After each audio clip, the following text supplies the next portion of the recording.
Welcome, everybody, to episode 130 of the Below Average Joe's MMA podcast. It's Wednesday. That means this episode is just a bit extra special. It's August 18th, 2021. Everybody, hop into the DeLorean. We're taking this shit back to August 19th, 2020. I like Nearly a year from the day to one of our favorite episodes we've done over the course of this year. Looking back or looking ahead. A little bit of both. Yeah, a little bit of both. We're going to look back a year at what we predicted to be now, and then we're going to jump ahead a year. It's all over. So let's just get okay. So the point is that we are looking a year from now. Yes. And in predicting who the champion of each UFC weight class will be. We did this a year ago, so we're going to basically see how many we got right. I can tell you it ain't many. So don't combined, it ain't a lot. Yeah, so don't judge. But yeah, Dominic, we kind of predicted. I remember when we did this episode a year ago, we said it'd be pretty fun if a year from now we look back and whatnot, and now we're here. Yeah. So how does it feel? Do you feel accomplished at all? Do you feel a little twinkle somewhere, in your body? I do. This is the first time we've done this with like one of our old episodes. I mean, this was literally episode number 5 of the podcast when we first started. So it's an OG episode. And so we're taking a look back, going through our picks. And it was cool because when I went back to listen, because I haven't listened to this episode in a long time, we got a lot of stuff in the category if you're new to the podcast. Right. And so to hear our thought processes, what the UFC looked like a year ago is so different than what it is now. So I had a lot of fun putting my new list together. I'm going to have a good time laughing at some of our predictions. And I'm very excited for this one, man. Yeah, off the top, I think my biggest surprise that I had from when I went back and listened to episode 5 and like kind of what our thought process was and where the UFC was not only has so much changed and I mean some people that are probably hardcore fans, maybe that's an obvious thing. But when you start doing a podcast, you just don't really realize it until you obviously do this for as long as we've had now. But what's also clear is not just how much changes in a year, like how much the UFC just keeps changing, but also like there were fights that we were talking about happening a year ago that still haven't taken place. So sometimes it's like how much things can almost be put at a standstill due to injuries, contract negotiations. We'll get into all of it. So it's going to be really fun here. I'm so excited. So let's just go ahead and get in. The way we're gonna kind of do this, we'll get into a flow of it as we go. But I got the old list and my new list in front of me. I know Dominic's got both in front of him as well. I'll just present who was the champion a year ago today, who we thought would be a champion today, who is the champion today, and then we'll discuss and then we'll talk about who we think the champion a year ago from now will be. Discuss whatever. You guys get it. You'll understand as we go. We're in our lightest weight class, the women's 115-pound division, the women's strawweight division. Now wait, no, I'm just kidding. Now if you don't know, you need to go back to that if you don't know, you need to go back and listen. That's an instant classic. Yeah. So the women's strawweight division. Yes.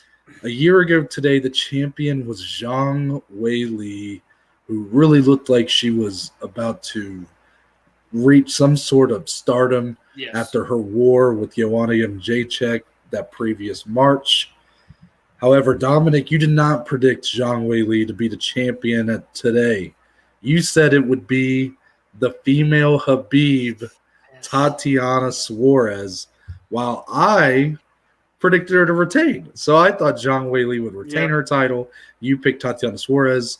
Guess what, people? We were both wrong because Thug Rose Namajunas head kicked that girl in about a minute at UFC 261.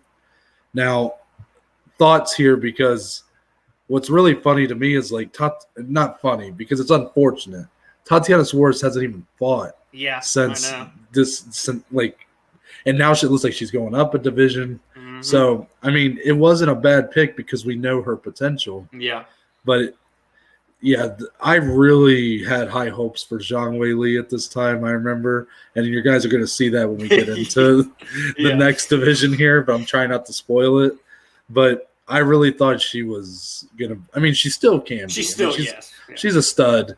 It's just I really am shocked at how, I guess, good Rose looked in their title fight, even though everybody thought that fight could go either way. But for me, I really thought Zhang Weili had a deep, long run in her. But I guess you never know. What thoughts do you have here that you on your pick and whatnot? So for Tatiana, man, I mean, it was crazy. I guess at the time, maybe there were rumblings. If not, maybe I was just being all excited. Dom just started the podcast, wanted to be different. But I truly do believe in Tatiana Suarez. I still do to this day. But just the fact that she still hasn't fought in that whole year, it's now going on 2 years. We, of course, know she was scheduled to fight at 125, as Noah mentioned, with Roxanne Modafferi. Then she goes down with a knee injury, just had surgery, so she's out again. And it just sucks so bad to see an undefeated fighter that is so dominant, that has all the potential in the world to be a champion, and her prime years are truly not being wasted. That's like kind of a hard way to put it, but in a sense they kind of are, just because of her layoffs with injuries. So I can only hope that she does get better, and recover, I should say. And I still think we could see her challenging for a title one day. But heck, it might not be the strawweight belt anymore. It might be 125. But it is funny to kind of see where my headspace was at. And of course, with us both being wrong and Rose Namajunas, not necessarily shocking the world, but coming out and putting a stamp on her performance to win the belt against Zhang Weili, that was what was so impressive. Just the fashion in which she won that title back. Yeah, that's true. That's true. So, with that being said, Rose Namajunas is the current women's strawweight champion today. Dominic, will she remain at the top a year from now? And I do want to throw out there, just so people are aware, I mentioned about doing dark horse picks on Monday. Yeah. We're only doing that for divisions that we think the champion will remain the same. So divisions where we think there'll be a new champion, no real need to do that. And dark horse pick is more so just someone that we think could end up as champion. It doesn't have to be super deep. But with that being said, Dominic, because you kind of froze up there for a second on me. Yes, we froze up. So I'll go ahead and say, do you think Rose will be champion a year from now? So this, truthfully, was, as I was sitting down, making all my picks last night, this was the hardest one for me. And it might be the most controversial one, but I'm not going in still. As much as I love Thug Rose and all that she stands for and what she did, Noah, I went with the current 4th ranked strawweight as of August 18th, 2021, Mackenzie Dern, to be the strawweight champion this time next year. I truthfully feel that she is coming into her all right now, entering her prime years. And what's so impressive with Mackenzie is that she's known as the Brazilian Jiu-Jitsu female just masterpiece, right? It's not even close when she grapples with people on the ground. But we're seeing her evolution in her game in all other aspects as well. Now, they're not up to par with her jiu-jitsu, but the fact that she's improving so substantially by each fight while still having the jiu-jitsu that's levels above anyone else in this weight class, I really just feel like this momentum she's on, and she's about to have her first main event later on in this year. I think she's going to come into her all, and I think she's going to claim that title and be the champ this time next year. It's a good pick. It really is, because it's kind of shocking almost when you hear it, because who would have thought, when I was first really getting into the UFC, Mackenzie Dern almost became kind of a joke when she was overweight by about 8 pounds. Mm-hmm. She didn't look like she liked to get hit, didn't really take it serious, whatever. But something changed in her after having a baby or something, where now she's leaner, she's meaner, she's getting better in all these different aspects. Now, I don't think she's ever going to quite be able to strike with some of the top strikers in the division, but she showed that she can hold her own against someone who has similar level of skill to her, and I do think that's something to be commended for because she does have an elite skill in her jiu-jitsu.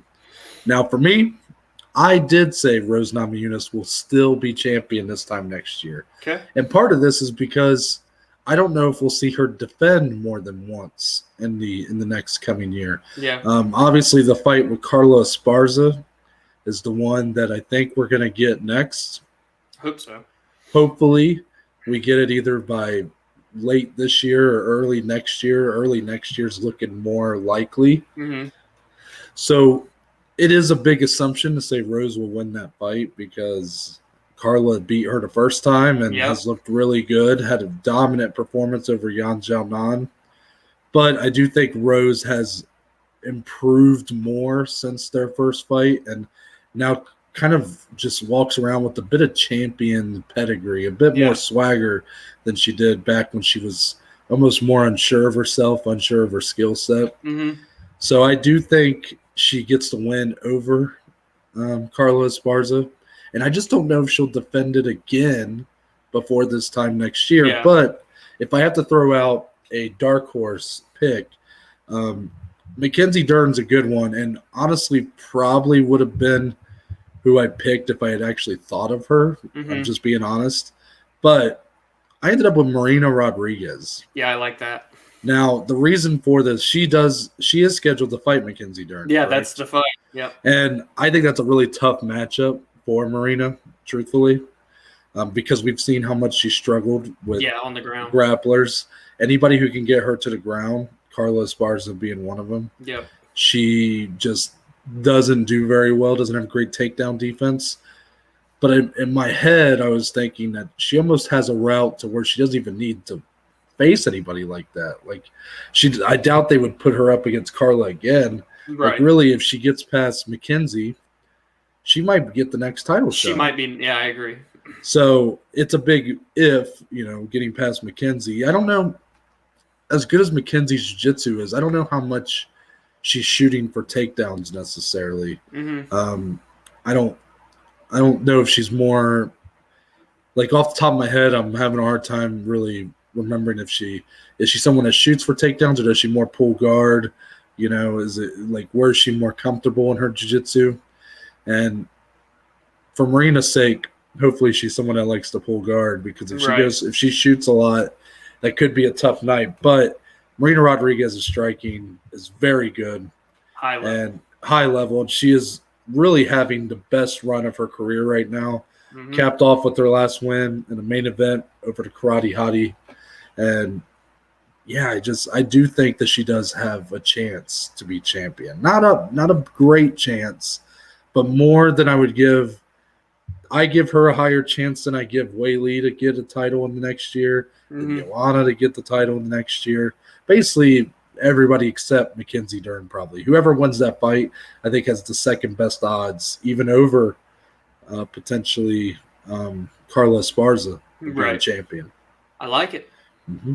So let's move to the women's flyweight division, a division that still trying to find its footing here, but it does have a very dominant champion. Valentina Shevchenko was champion a year ago, and guess what, Dom? We got that one. Or, well, I did. Yeah, thanks. Sorry. So, obvious pick would be to pick her to be the champion still. Dominic did that in flying colors. I did not pick Valentina Shevchenko to be the champion. I love where your head was at, though, Noah. Yeah, I picked Zhang Weili.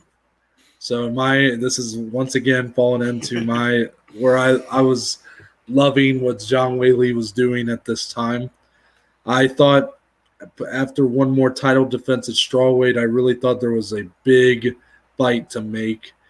And it would have been. I mean, truthfully, I mean, if she had beaten Rose, I think super fight. It could have been the next fight.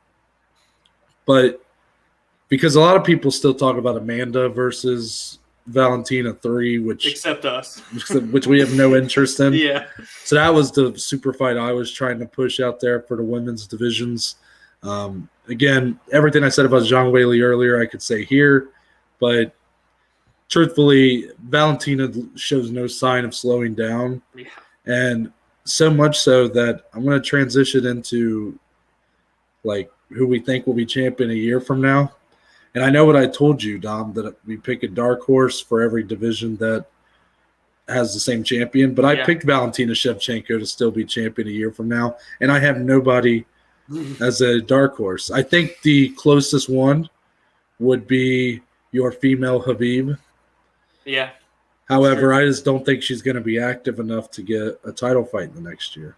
Yeah, I also went with Valentina Shevchenko. I mean, and you really put it the best way. I mean, you look, she's essentially cleared out the entire top 5. So then you got to start digging deeper. And it's like, okay, anyone ranked outside of the top 10, can they get enough fights in to be in the position 1 year from now to be a champion, or is it going to take longer?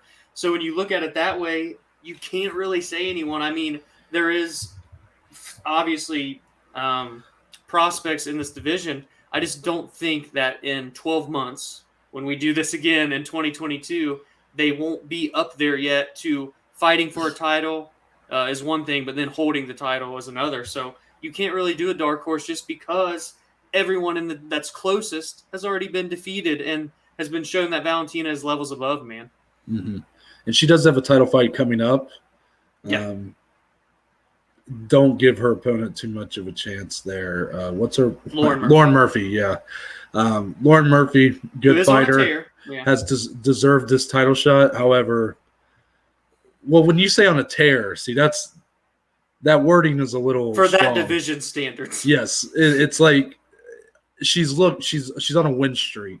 Yeah, she's looked good, but there's like Valentina goes on a tear. Yeah, Lauren Murphy squeaks by decisions, like usually. So, yeah, it's really, my thoughts here are going to be copy and paste to our next 2 divisions, because I think we'll just group Bantamweight and Featherweight together. Yeah. This time last year, me and Dominic both got these right. We both, wow, big shocker. This was the hardest one. Yeah, we both said Amanda Nunes would be a 2-division champ today. And guess what? She still is a 2-division champ today. Now, my thoughts are going to be the same for Flyweight as it is for Bantamweight. Yeah. Amanda Nunes will still be the champion this time next year. I think the only curveball that could be thrown in here is if she retires, but I don't think she's going to do that. I really don't. Even though she's running out of contenders, quote unquote, or whatever, Juliana Pena is an interesting fight whenever that happens. And then she potentially is looking at a winner of like a Holly Holm, Miesha Tate rematch or something like that, which I know would be a rematch for her, but it's a big fight, either way. So I still think she's got some fights left. The interesting curveball I am going to throw in here is my unfortunate prediction for the women's featherweight division is that there will be no champion of that division. There will not be a women's featherweight division in the UFC this time next year. There's possibly a chance that might even be true by the end of 2021. Right. It just, all signs seem to point to it. Megan Anderson's not even in the company anymore. There's like 2 other featherweights in although there was a potential, I guess Holly Holm was booked. I still don't know if that was a featherweight. With Norma fight. Dumont. Yeah. Even though Norma wants to go down to bantamweight, I don't know if that fight's at bantamweight or featherweight. Right. Regardless, I don't think there will be a division this time next year. Amanda will continue to dominate at bantamweight. What are your thoughts? So I do go Amanda with both. Let's just say featherweight does stay. I still think it'll be Amanda this time next year. Bantamweight is a bit more interesting now, but I still predict that Amanda will be the double champ. However, in terms of like a dark horse, and again, she's beaten a lot of these people too. I do just want to say that Noah mentioned Miesha Tate's comeback. I think she could be a dark horse, potentially be a factor, get that rematch with Amanda. It's a different story trying to beat her. And just one more dark horse. I know I'm giving 2. I broke the rules, but I really liked Irina Aldana in her last fight against Yana Kunitskaya. Kind of bounced back. I know she had the weight miss, but I think she at least has some good hands to compete with Amanda on the feet. The problem is in the grappling department. So maybe, just maybe, we see them match up next year in terms of dark horses. But like I say, Amanda Nunes and still the queen, the GOAT, it's not even competitive. Yeah, I mean, I respect that you're trying here Yeah. with your dark horses, but like with Irene Aldana, after her inability to cut off the cage against Holly Holm, Yeah. which is, I mean, if you're a good striker, that's supposed to be kind of like a I don't know, that's like a given that you do that. That's like technique, and she just completely whiffed on that through all 5 rounds. Yeah. So to me, it's like she has good hands, but it's almost like she doesn't know how to use them properly or something. It's, I don't know. No disrespect, Irene, good fighter, but just, I don't know. It's Amanda, you know. And that's all our women's division. So Dominic went 3 of 4 in our women's divisions. The only one getting wrong, Tatiana Suarez, be damned. While I went a solid 2 for 4. Hey, I mean, not bad. Zhang Weili, be damned. Yeah. So now we get into the men's divisions, and this is probably where you're going to see more interesting discussion here because a lot of things are in red. Not as many dominant champions, you know what I mean, in terms of then when you look at the women's divisions, there's 4 and 3 of them are ruled by 2. So anyways. So we start with the men's flyweight division, the 125-pound division. And me and Dominic had the same pick this time last year, and it was the champion this time last year, Davison Figueiredo, who was coming off of that just brutal performance against Joseph Benavidez, the fight that we've talked about so many times, especially early on in this podcast. I feel like we talked about it every week. Yeah. And I bet, since you listened to this episode recently, I bet our thoughts were that Davison had the chance to be a very dominant flyweight, that he was brutal. And our thoughts were only raised by his win over Alex Perez, I'm pretty sure. Yeah. It wouldn't be until that draw he had with Brandon Moreno that we saw any chinks, any cracks in the armor. That he was, in fact, human. Yeah. Yeah. And we both thought Davison Figueiredo was going to be a long-standing champion. Yeah. It almost seemed like we thought the thing that would beat him would be the scale before any opponent. However, that is not the case. True. As today, the champion is the assassin baby, Brandon Moreno. It's true. The assassin baby. Yeah. Mr. Legos. So, with that being said, Dominic, Brandon Moreno's champion. Yes. Do you think Brandon Moreno holds on to that belt for another year? The flyweight champion, the UFC flyweight champion this time next year. And still, Brandon Moreno, I do think that he will continue to be the champion. I was just so ultra impressed, not only in the fight where he went the distance with Davison in the first one and they had the draw, but then in their rematch, when he's in my performance of the year category for the Joeys come December. I mean, he looked that good. Not only did he beat Davison on the feet, which is very hard to do, but then out-grappled him. It wasn't even competitive in that field. Then he gets the submission victory to cap it all off. He just looks so good, and he's beginning to put it all together, but still so young. I really do think Brandon Moreno, at least a year from now, can still be the champion. I don't know if we'll see him in the octagon again before this year's up, but I think it'll be early 2022 when we see him for sure. Maybe one more time before August of 22. But I think he gets the job done against any of these guys, whether it is a rematch with Davison, a rematch with Askar Askarov, the winner of Pantoja and Royval. I think he does just kind of hold the skills to beat all of these top contenders. So I'm going to go Brandon Moreno. Of course, the dark horse, since I did go with an and still pick. Honestly, I think Alexandre Pantoja, truthfully, because if he were to beat Royval this coming weekend, which we're going to talk about on Friday, stay tuned for that episode, I think it's a guy that carries power, very technical, very precise, and he can compete in the grappling realm in terms of his jiu-jitsu skills. So that would be my dark horse if I had to choose. But my champion, Brandon Moreno. So we have the same picks. Oh, well, look at that. Yeah, so Brandon Moreno is who I think will still be champion a year from now. A lot of that's just because the flyweight division should have a clear number one contender in Askar Askarov, but the UFC seems to think that they don't, unless it's Davison. Yeah. So I don't think it's hard to say. Like, will they run that fight a third time? It's possible. Yeah.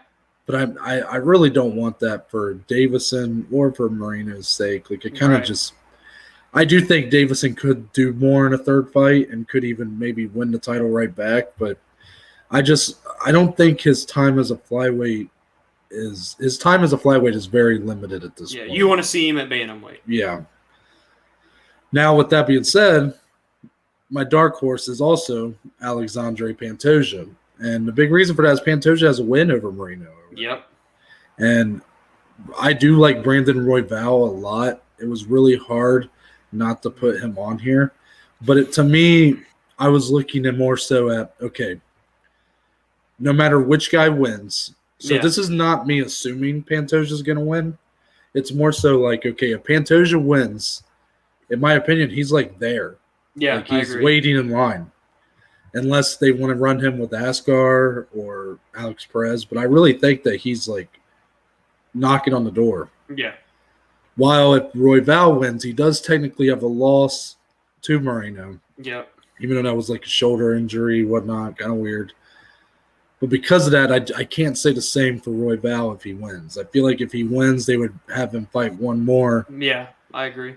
And because of that, I think Pantoja has a more clear path to a title shot at this point that could be done inside of a year. Yeah. Moreno, I think we'll see. But I do think he's going to end up being a decently active champion. Mm-hmm. Right now, though, it's kind of weird because we're not hearing any whispers of like when he's fighting next. I mean, he had a very one-sided performance against Davison. Yeah.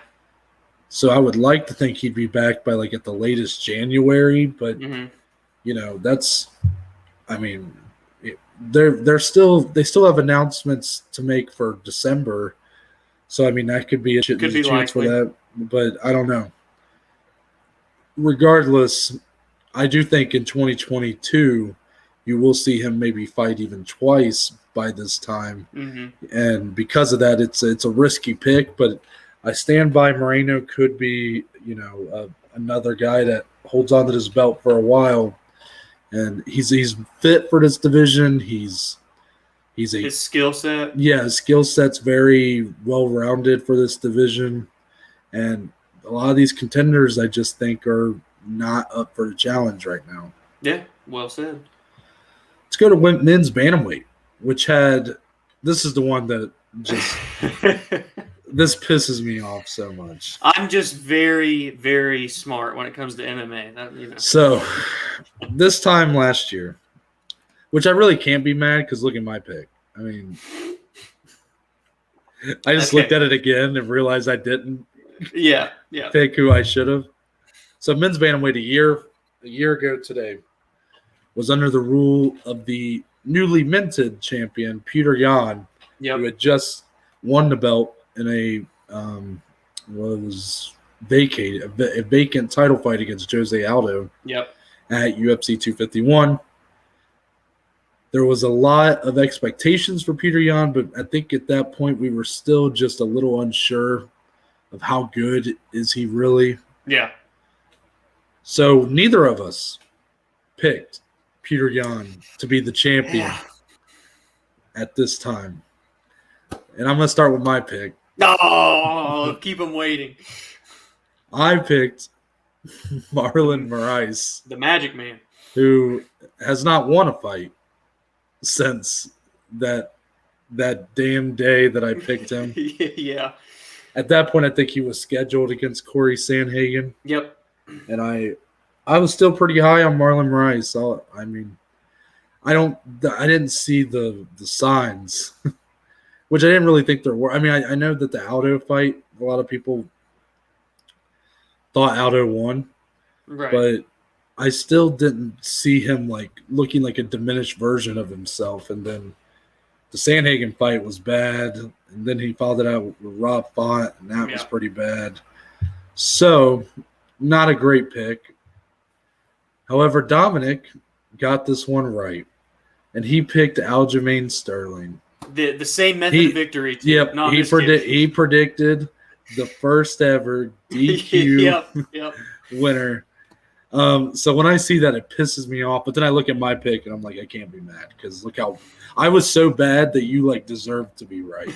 Yeah, I appreciate it. So give me your thought process and like when you went back and listened, like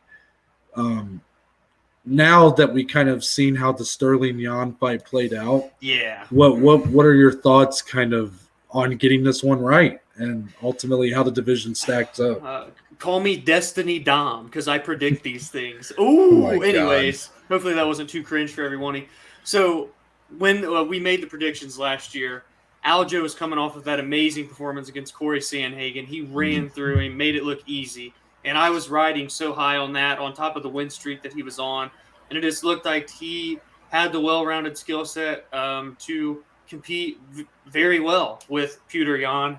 Little did I know that although he would come out at a very rapid pace when the two did get matched up, he quickly would falter, and Petr Yan was piecing him up and winning that fight more and more as the fight went on. Until the illegal knee lands and Aljamain Sterling becomes the first ever and new champion due to a disqualification, which is exactly what I said would happen in August of no, that didn't actually happen. But that is who I predicted, just not the way I thought it was going to go. And I love that Noah mentioned, now that we've seen the fight play out, where does it maybe lead me into going into 2022? Because it's inevitable. These two are going to probably meet each other again, or I think it's the October card right now? Yeah, something like that. So they're going to run it back, and I truthfully just feel that Petr Yan will not only win the title back in a very convincing way, I think that this time next year, August of 2022, Petr Yan is is still the champion. So I believe he will dethrone current champion Aljamain Sterling. Yep, we are in agreement so far. I almost wanted to do a dark horse, but it's not an end still technically. Yeah, so. No. Yep, Petr Yan I think will end up beating Aljamain Sterling and in some ways righting the ship. No disrespect to Aljamain. I mean, he was a victim of circumstance here. Right.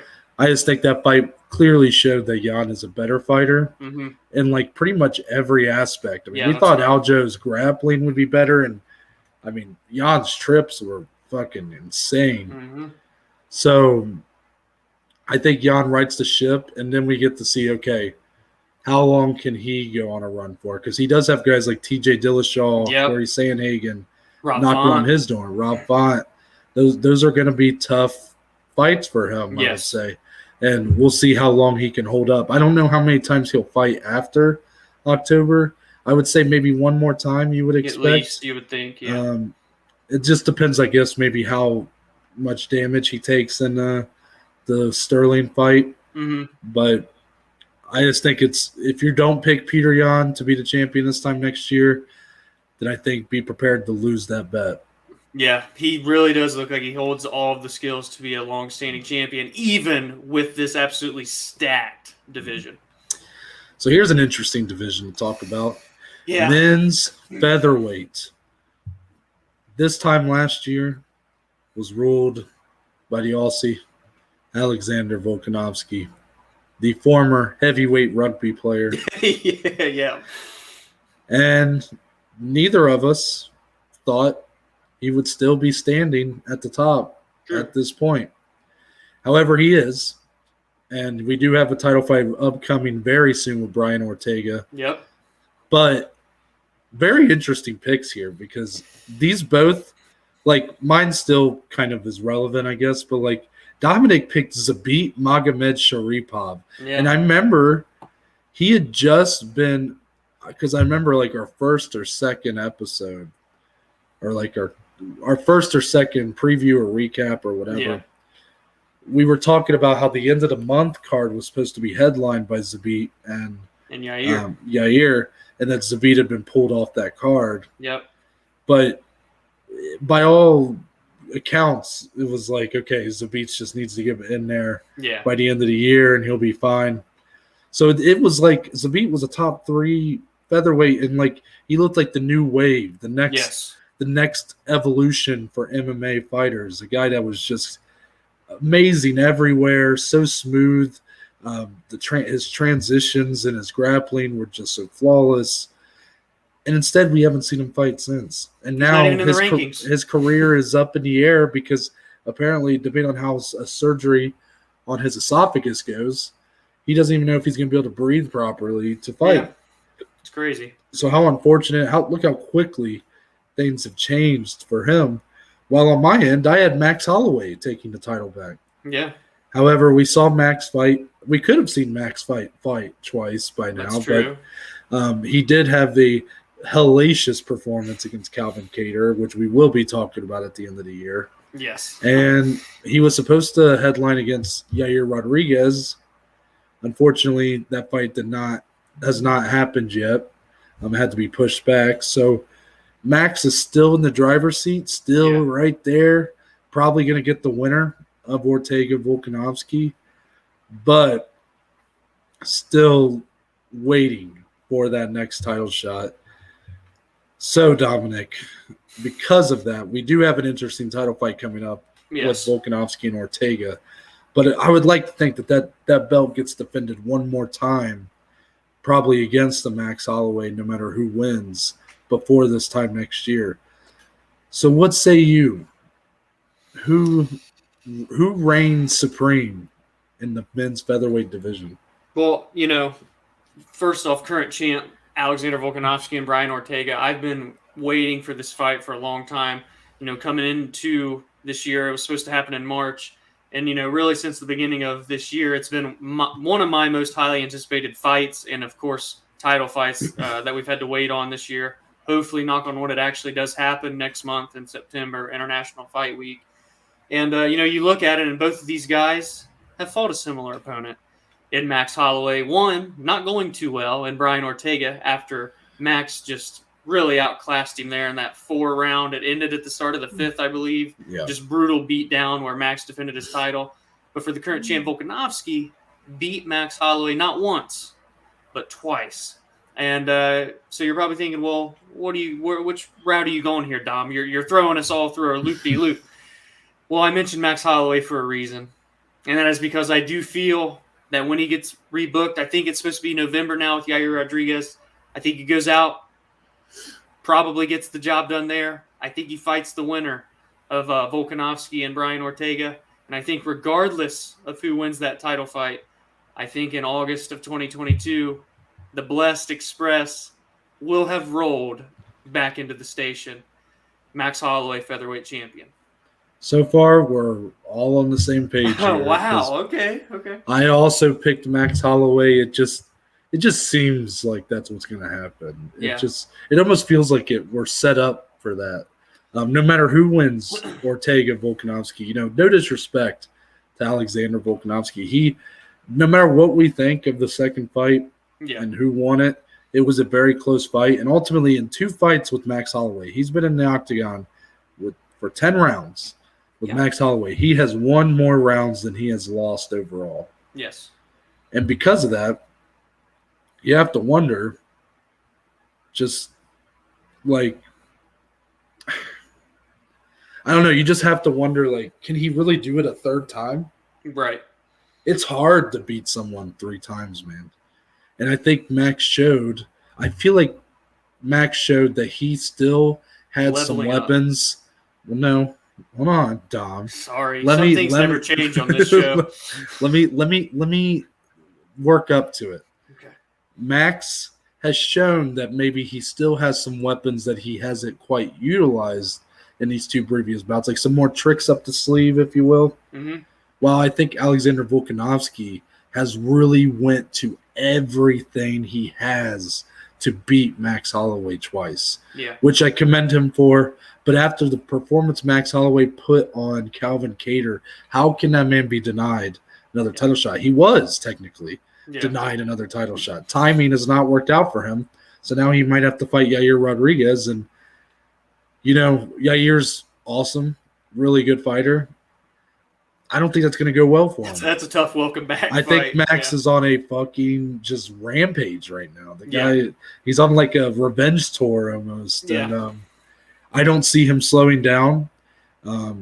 I could see him and Volkanovski fighting. They could be the first two guys in UFC history to fight 5 times. That could literally best happen. of 5 series. Yeah, I mean, I'm serious. It really could. I mean, just because if he beats Volkanovski in the 3rd fight, you have to do it again, right? Yeah, I mean, you kind of don't you have to do it again?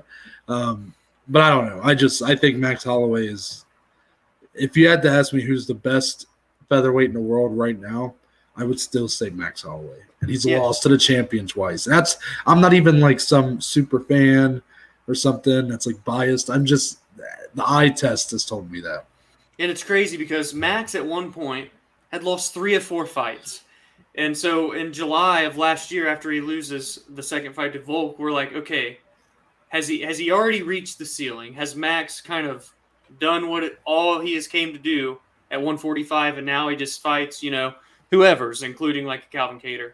Then he comes out in January of this year, and as I interrupted Noah so rudely earlier, is showing that he's still leveling up. And I'm not just talking 1 or 2 levels. This son of a bitch is going levels above from what we've ever seen before. That performance against Calvin Kattar, one of the toughest guys in the UFC, my hat's off to him for not even getting finished in that one. But the skill set that Max is still showing, and he's still, I say this every time I get a chance to, under the age of 30, and all that he's accomplished so far is mind-boggling to me. And I think that regardless of what path he has to get back to that title, he's going to have it. And it's just crazy to think of where he was at one point, and then he bounces back against Calvin Kattar and proves every doubter wrong, where everyone's like, oh, this guy's just getting better and better, and he's not the champion. So, yeah, I just rambled a lot there about Max, but something special, this guy. No, I completely agree. Let's move on to lightweight division, the most stacked division in the UFC. And honestly, this is probably one of our better overall predictions. Even though neither of us got it right, we both picked guys who could have probably been champion. So this time last year, the champion was Khabib Nurmagomedov. And you ask yourself, well, wouldn't you both have just predicted Khabib again?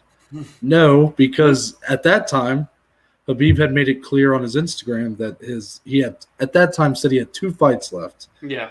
He said Gaethje in October, and then GSP in I believe April. Yeah. And the GSP fight probably wouldn't have been for the belt. Probably the belt would have just been vacated already. So neither of us thought Khabib would be champion today. Dominic picked Dustin Poirier. I picked Justin Gaethje. So not bad picks there. Right. But what's unfortunate, I guess, about him is like Dustin Poirier probably could have been. Yeah. I mean, it depends on your thoughts on a matchup with him and the champ today, Charles Oliveira. Right.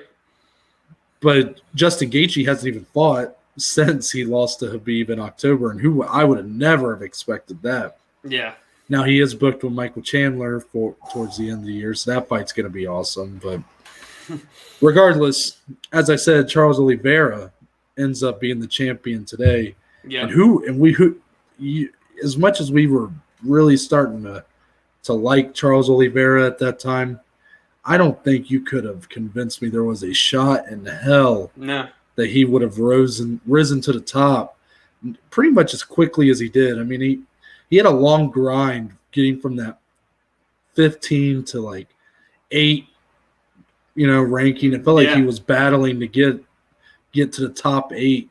And then once he got there, he got the Tony Ferguson matchup where he looked superb. Amazing. Yes. And then gets the title fight with Michael Chandler for a vacant title because Dustin Poirier, who had just TKO'd Conor McGregor, decided he wanted a third Conor fight rather than going for the belt, which, whatever. You do you. We want the money. But because of that, if Dustin had decided he wanted the belt, I'd be curious to see if Michael Chandler would have been removed from the equation or if Charles Oliveira would have been removed from the equation. That's true. And so a lot of people at this point pretty much say that Dustin Poirier is like the uncrowned champion, that he is the best lightweight in the world, but is just not the champion right now. I think that's disrespectful to our current champion, Charles Oliveira. So I'm going to go first this time because we've been getting a lot of the same predictions. So I want to see if we can switch it up here, and maybe we'll have something different. This is a hard division to probably pick the same because, truthfully, Dom, I think this lightweight division, as exciting as it is, as much as there's happening right now, I think the man holding the belt remains the same this time next year. I do have Charles Oliveira as the champion this time next year. Okay. And now he's going to have some tough fights potentially coming his way. One of the reasons why I did this is because I'm still not 100% sure if him and Dustin Poirier are going to fight this time next year. But if not, let's say he fights a guy like Beneil Dariush instead, well, then he's going to end up with the winner of Michael Chandler, Justin Gaethje, which he did beat Michael Chandler after some adversity, but could he do it a second time? I don't know. And Justin Gaethje's a dog. So that's an interesting fight. So there's a lot of interesting matchups. And now I did throw in a dark horse here. And now this dark horse is not any name I just mentioned. Mm-hmm. And it is Mr. Islam Makhachev. Yeah, he's knocking. The only thing that holds him back is just it's just time right now. Mm-hmm. Because he's going to fight RDA. And I would probably bet that with the win there, the UFC might be ready to give him a title shot. I think a lot depends on what happens in the Gaethje-Chandler matchup. Yeah. If Chandler wins, I think Islam might get the shot over him. But if Gaethje wins, I think Gaethje probably is clearly going to fight Charles at some point. Right. Or Dustin, depending on the top of the heap is very confusing right now. Yeah.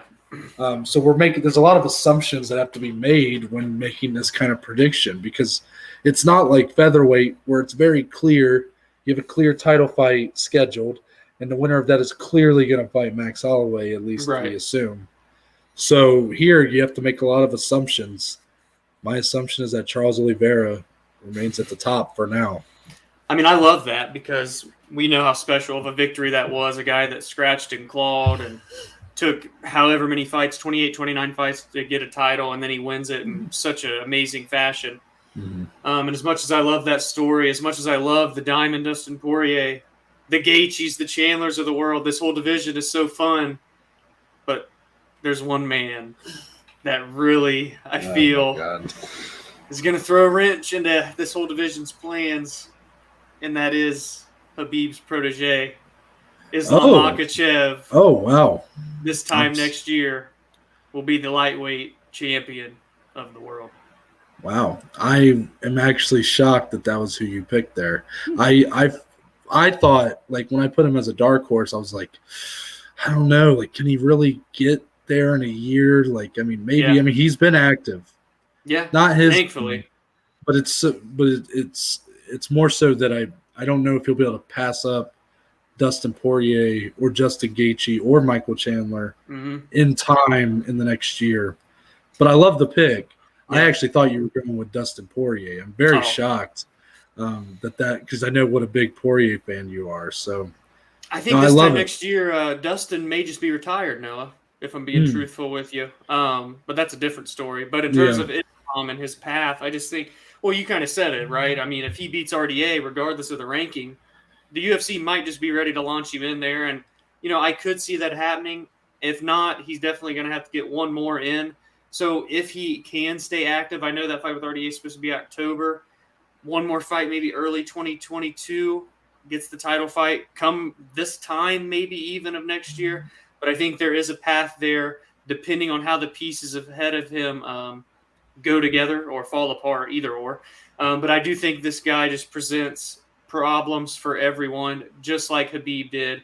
And I just feel like it is a matter of time until he is the champion, regardless of if it's this time next year, 2023, he's going to have a gold belt around his waist, I believe. Mm-hmm. I think you're right. It's just, I think it's more so it's more so just a matter of if, or no, a matter of when, not if. Not if, right. No. So welterweight. Here's one more that Dominic got right. Kamaru Usman was the champion a year ago. Dominic said he would reign supreme. Yes. Today. I was not as smart. I want to give myself some credit here. I think a lot of my picks were that I didn't want to. In my head, I was like, "Oh, I don't want to be boring and pick them to still be the same champion." But like, idiot, that's how it goes. The same person will some. Why didn't I think of dark horses back then? It could have saved me some embarrassment.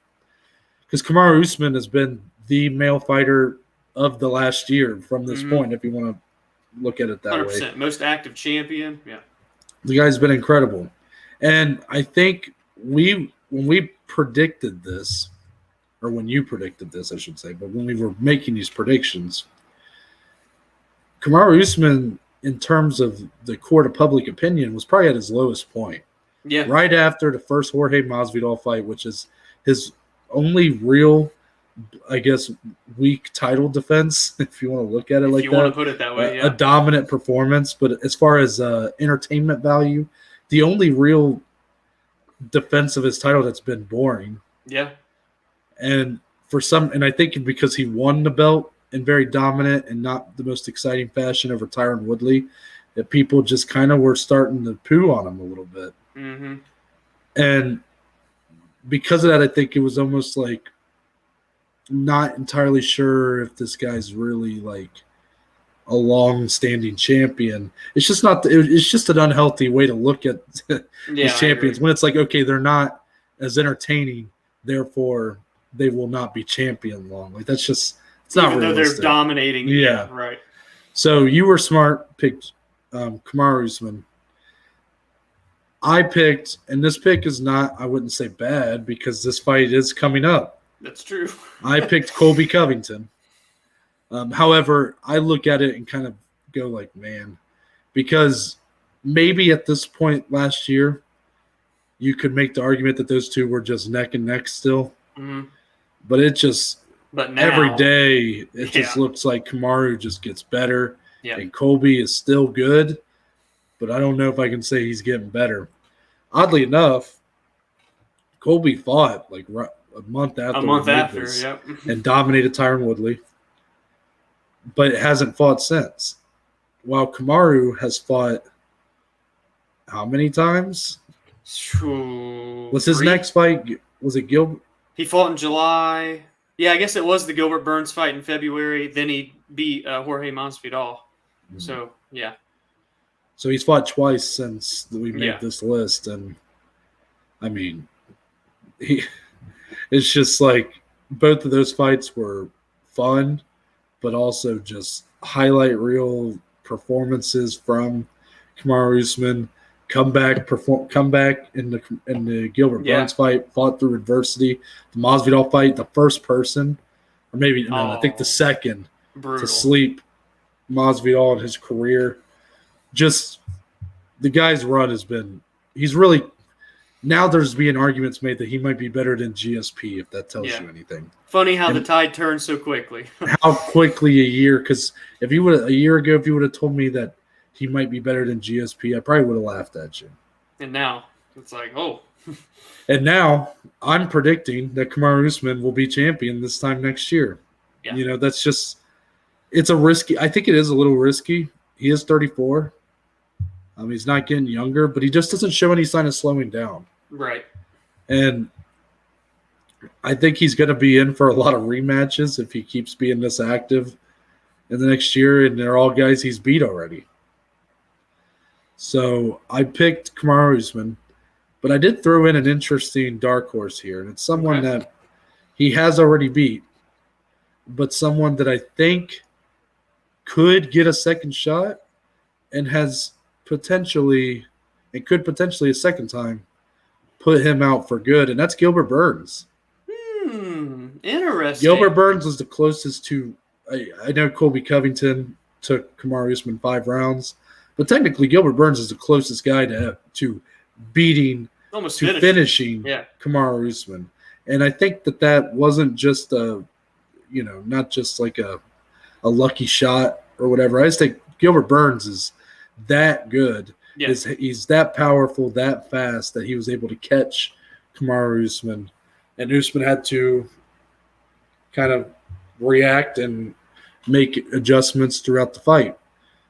But I do think Gilbert Burns shows that he wants to get in there again. He did have a good win over Stephen Thompson, but not one that I would say would push him back into a yeah. So I think that he could have a matchup here. There's apparently Jorge Masvidal and him are potentially, Masvidal did call him out by name, so that was interesting.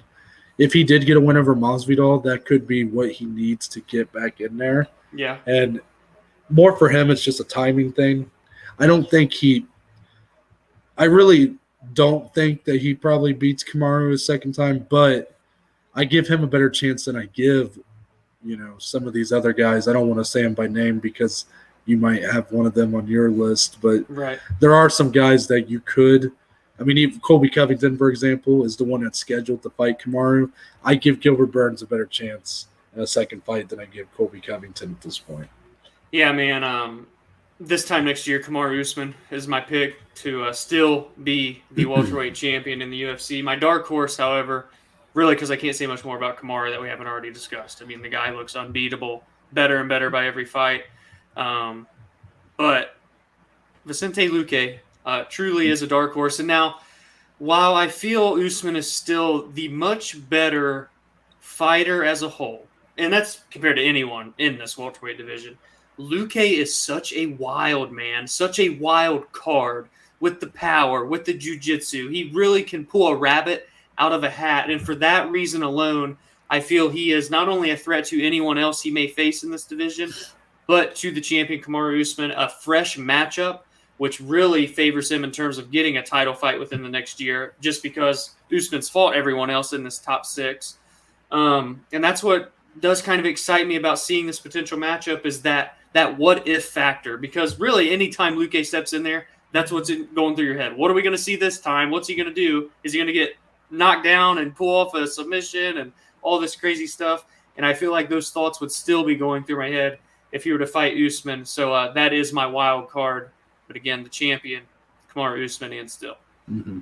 I like that. I was a little surprised you actually went with Vicente. I thought your love affair with Leon Edwards, I thought, might have been what pushed you in that direction. But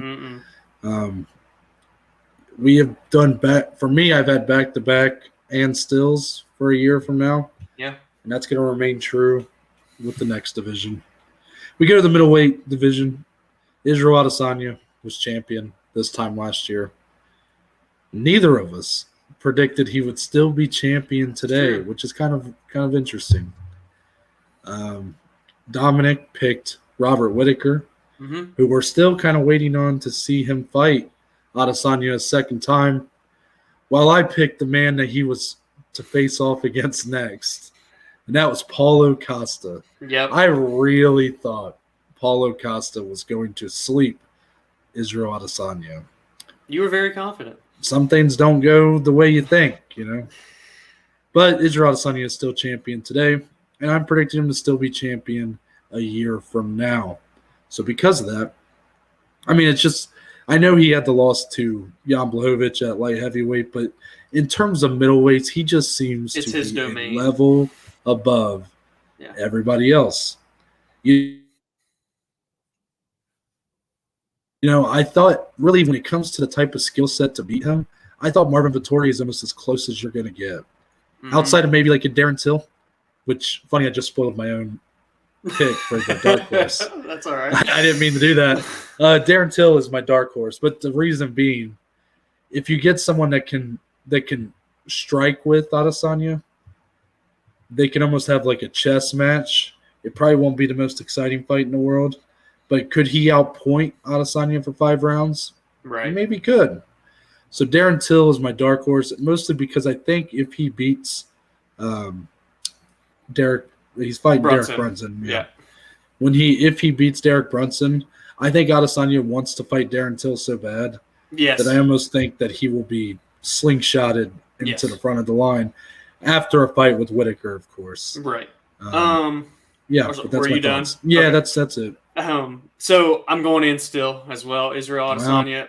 And it was hard, right? Because last year I did pick Robert Whittaker, and it was because that career, not resurgence, because he had just lost to Izzy and then don't say it back. But don't say it. No. I'm just. He was starting to really look like a different version of himself. Noah doesn't want me to say 2.0, so I won't say it. He's beating around the bush. So I won't say that term, but that's what Noah's alluding to.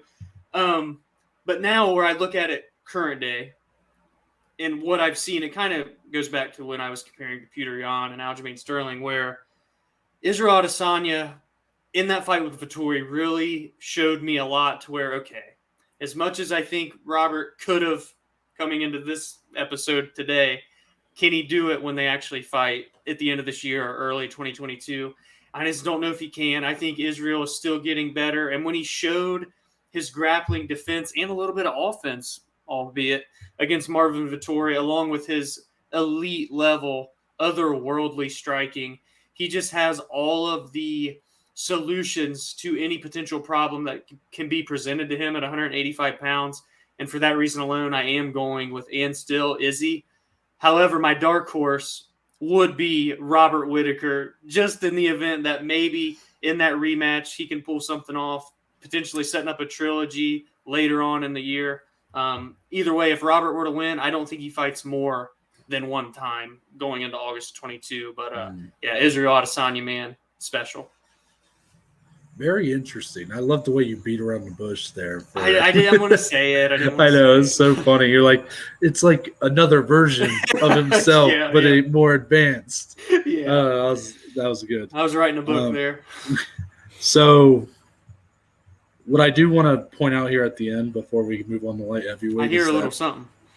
Yeah, someone's starting their car out behind me right now. I thought it was the band rocking and rolling. No, the band is not rocking.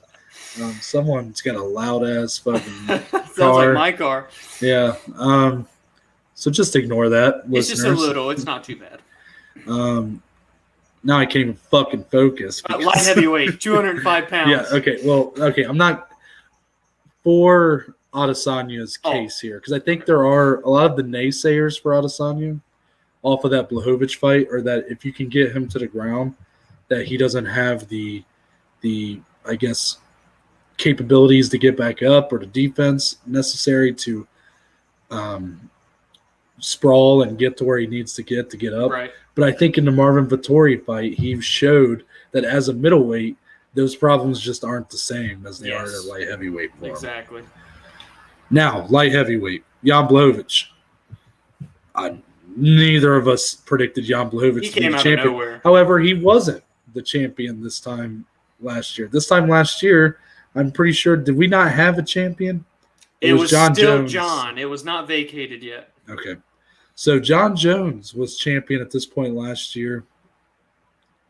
Neither of us picked the John Jones. Yep. Neither of us predicted Jan Blachowicz to eventually win that title. This is probably our worst prediction. Yeah, this is pretty tough on both sides. This is our worst ones because neither guy we picked has won a fight since we picked him. Yeah. It's, what are you going to do? So Dominic picked Dominic Reyes. It's because his name. The name, yeah. Even though he spells it better than you. But no, he spells it the wrong way. Regardless, Dominic Reyes did seem like the next in line for when John left the division. It would almost seamlessly, he would almost hand the belt to Reyes on his way out. Obviously, him and Jan Blachowicz were to co-main event at UFC 253.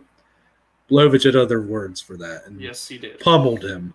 And that was just a shock. No matter what Blachowicz had been doing at that point, Reyes was just, I thought, too good. Mm-hmm. And he was not.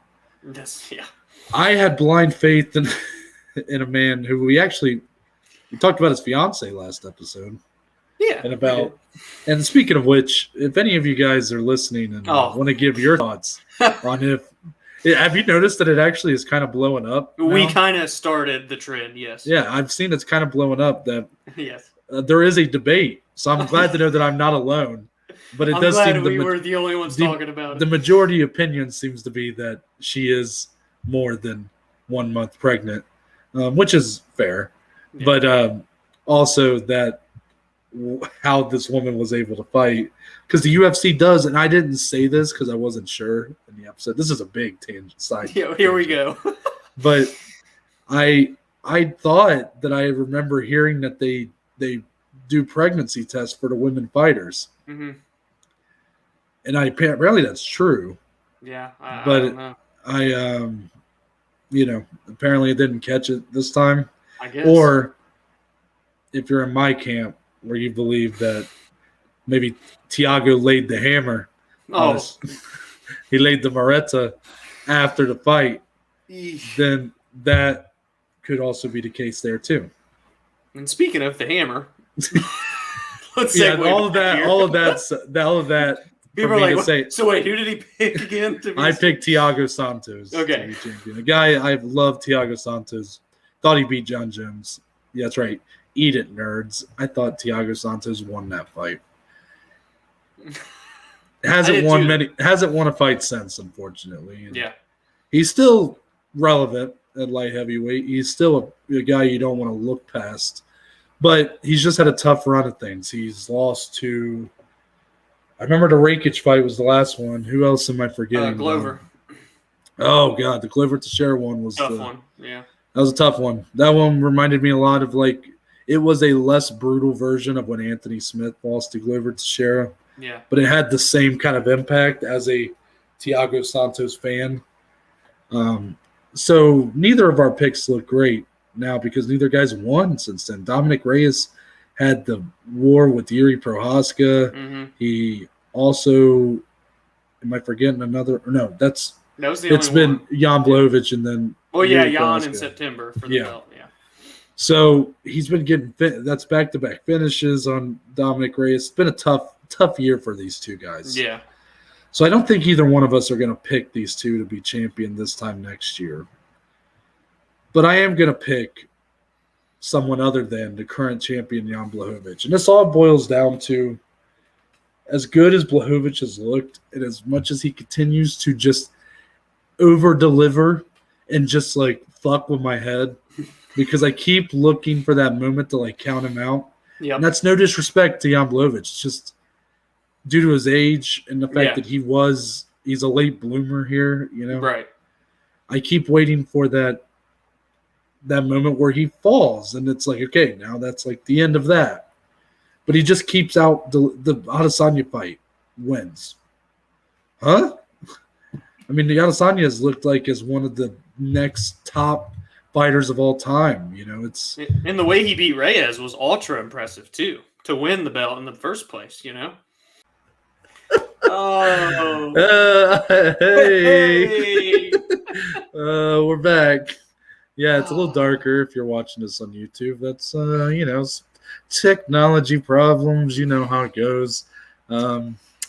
Multiple technology problems actually, because the first time we were having a lovely discussion, me and Dominic, about Jan Blachowicz, and Dominic decided to cut me off. As usual. When he did, my entire router just burst into flames. Yes. So I put it in rice while he went golfing. That doesn't work. When he came back, good to go. Yes. Except we get on here to do what we're doing right now. Wow, that's a mind fuck. and we're literally 2 minutes from being done. Literally, yeah. And it does the same thing. So some things never change. Me and my internet problems, they just never cease to exist. But we're here, and because I don't want to run into this again, we're just gonna go. We're gonna sprint here. So we're talking about Jan Blachowicz. Yes. Jan Blachowicz has looked great. He's out-delivered all of my expectations. But he's 38 years old, gonna be 39. How long can he go for? How long can this run last? Before he was 37, he wasn't much more than a barely top 10 fighter in the division. Yeah. Now at 37, 38, he's the champion. I just don't see that path leading to what, I just don't see him being a champion at 39, 40, 41, 42. Yeah. So because of that, I'm going with Yuri Prohaska, who is the clear kind of next guy up in this. He's kind of surpassed Dominic Reyes with that win over him as the next guy, in my opinion. Yeah. And that comes off of he's had 2 performances in the UFC so far, and they have both been highlight reel KOs. He's looked incredible. He's gotten hit a lot, but he doesn't take I wouldn't say he takes a ton of damage. He seems to have a good chin on him. Yeah, He did get flash KO'd by Dominic Reyes. It looks like that was up kick, so knock out anybody. But Yuri Prohaska is a guy I've been high on since he came into the promotion. He is a former Ryzen light heavyweight champion, so he comes in with some pedigree. And you just can't game plan for the guy. exactly. Jan Blachowicz has gotten so good at game planning his opponents at this point. You saw it in the Israel Adesanya fight, where he was able to use his larger frame to take down Adesanya and hold him down. Not necessarily do a lot of damage, because if he did, then Adesanya might be able to squeeze out or whatever, be able to get out of there. But he just held him down and got points that way. And you've seen that on this run he's had. He's been very good at game planning his opponents. Even in his dreams at night, seeing the way he's going to knock out Luke Rockhold. I mean, that's some meticulous preparation. But you can't prepare for the buzzsaw that is Yuri Prohaska. The guy doesn't really come in with a game plan. He comes in and flows, truly flows. Yes. And that's why I just see in a matchup like that, I think it's just going to frustrate Blachowicz. I think he's just going to become very agitated by it, and it'll throw him off of his game. While Prohaska loves to kind of go in there and make it messy, make it wild. Blachowicz doesn't really thrive in that kind of circumstances. You saw in the Thiago Santos fight, he didn't really like that kind of fight, and I don't think he's going to like it if these two match up. Respect to Glover Teixeira. He has a chance against Blachowicz for sure. Another guy I've counted out on this late resurgence he's been on. But I think Blachowicz has enough to get through him, but ultimately lose. Probably in the summertime, maybe the last title change we see before we do this video again, to Yuri Prohaska. Yeah, I'm going the same champion this time next year, Yuri Prohaska, the light heavyweight champ. Like you said, you can't really game plan for the guy because he just comes in and he's a Swiss Army knife. He's good everywhere, and he just does things that you don't see 205-pound fighters do, and he flows. He gets into a flow state, as Noah mentioned, and it's so special when you get to see it happen because as you watch the fight, you see that switch get flipped, and all of a sudden it's just all him. And he just presents so many different problems to anyone in this division because you can't plan for him. And a guy that is so game plan driven recently, like Jan Blachowicz, I don't think it bodes well for him. I think that the style just poses a lot of problems. Yuri's so aggressive that I just don't feel he would allow Jan Blachowicz to get his pacing and make it his style fight. And for those reasons, Yuri Prohaska, I think, will defeat the winner of Jan and Glover. And I'm leaning more toward Jan on that one as well, like you. But then Yuri just kind of takes the throne. And very interesting to see what will happen with the future of this light heavyweight division because we're still in that post-John Jones era. So an exciting champion like Yuri could be very interesting for the future. I agree. And I'm not even sure if he'll be a long-term champion either. Yeah. He almost seems like he's wild enough to get the belt. Wild. Yeah, but then I don't know how wild, he might be too wild to really have like a sustained run. I don't know. Yeah. But last division here, the men's heavyweight division, the king, the baddest man on the planet.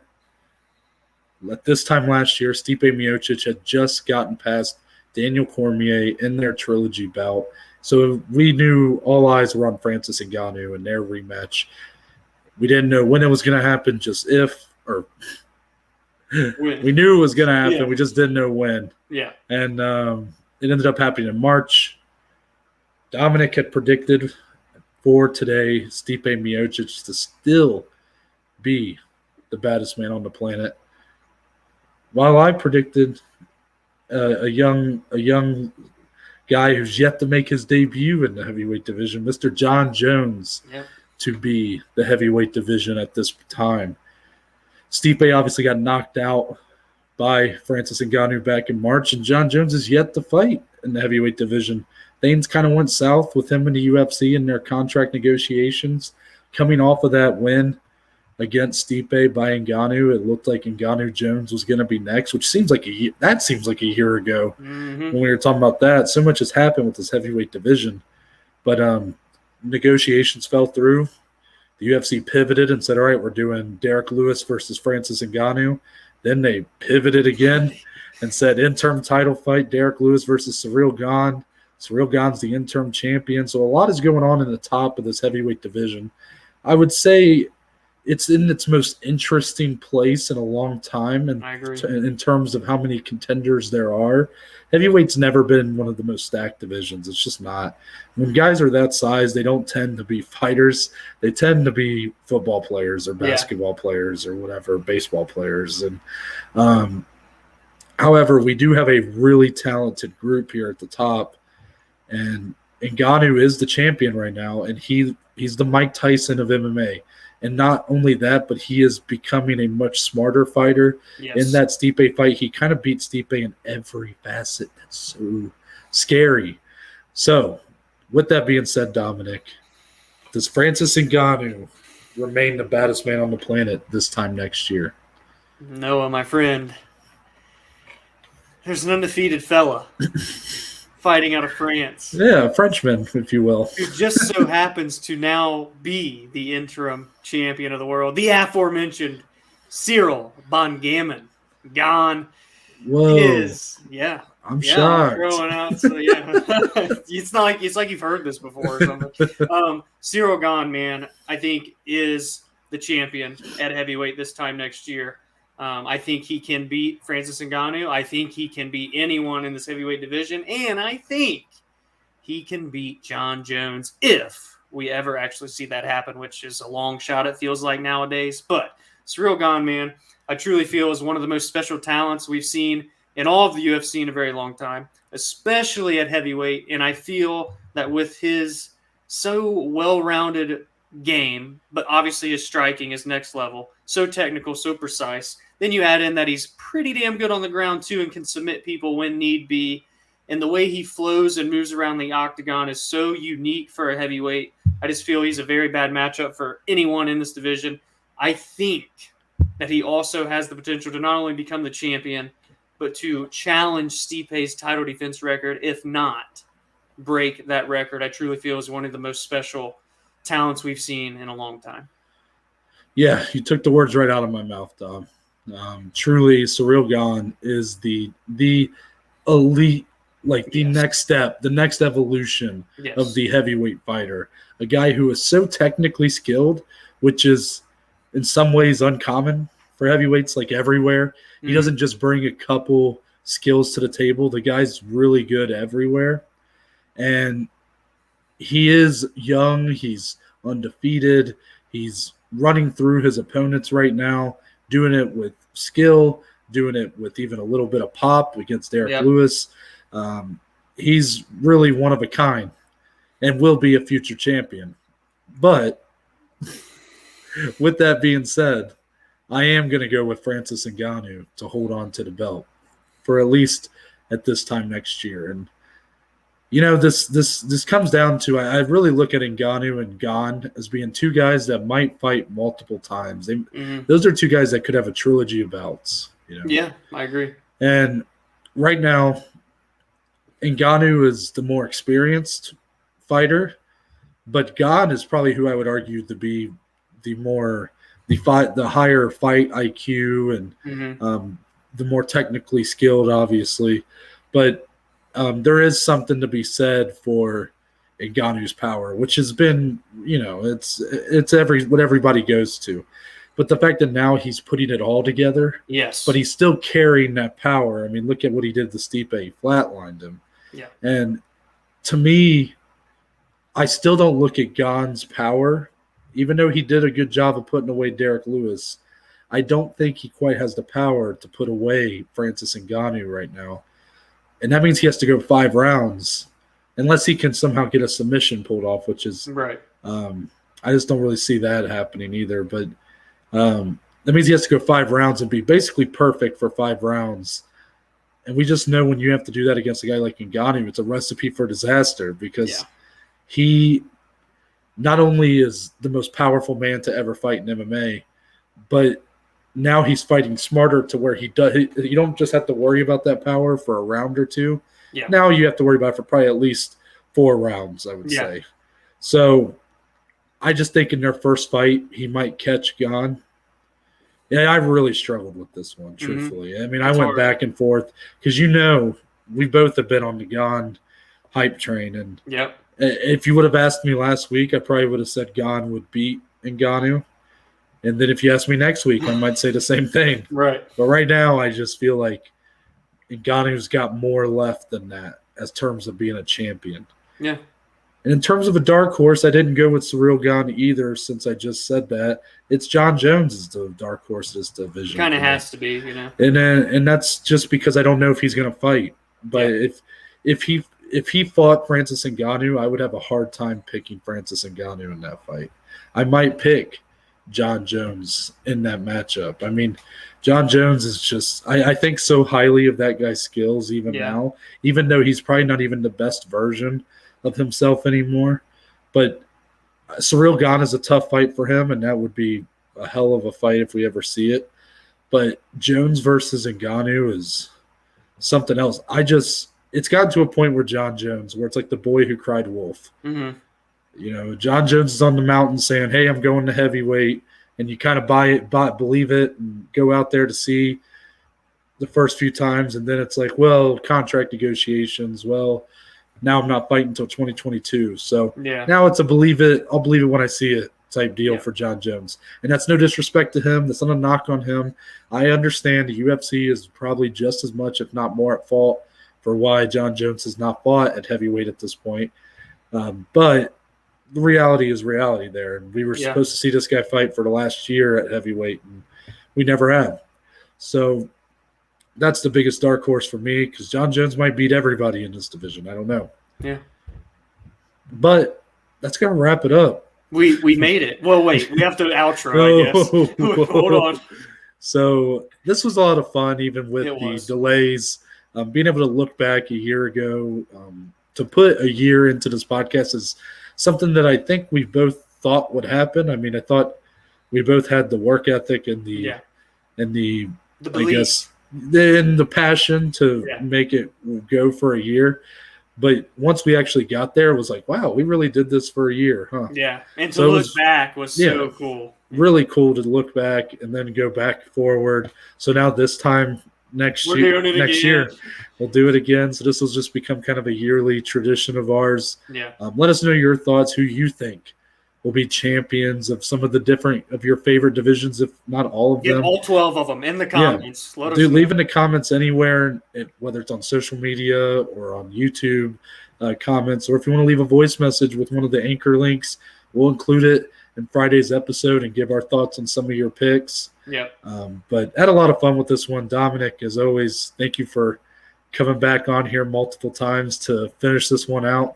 I wouldn't want to do it with anyone else. Hopefully my internet is a little more trustworthy over the next few weeks. But with that, Friday will be the next time you see us. Until then, Dominic, tell the good people where they can find you on social media. Find me on Twitter, on Instagram, at @DSlee14. More importantly, go follow, engage, interact with the podcast on Twitter, on Instagram, at @BAJ_MMA podcast. For me, Twitter, Instagram, at NTBaker. Never, ever, ever forget the underscore. At NTBaker_ on Twitter and Instagram. There's a link in my bio that leads you to the link tree with the links. Yeah, I still haven't found a better transition there. Maybe by episode 150 we'll have maybe. Maybe by this time next year. So there's links on there. All the platforms the podcast is on. Social media platforms, and a couple links for today's sponsor, Anchor. Shout out to Anchor. So you can find all of that on there, but that's it. We're out. We made it, and we'll see y'all on Friday.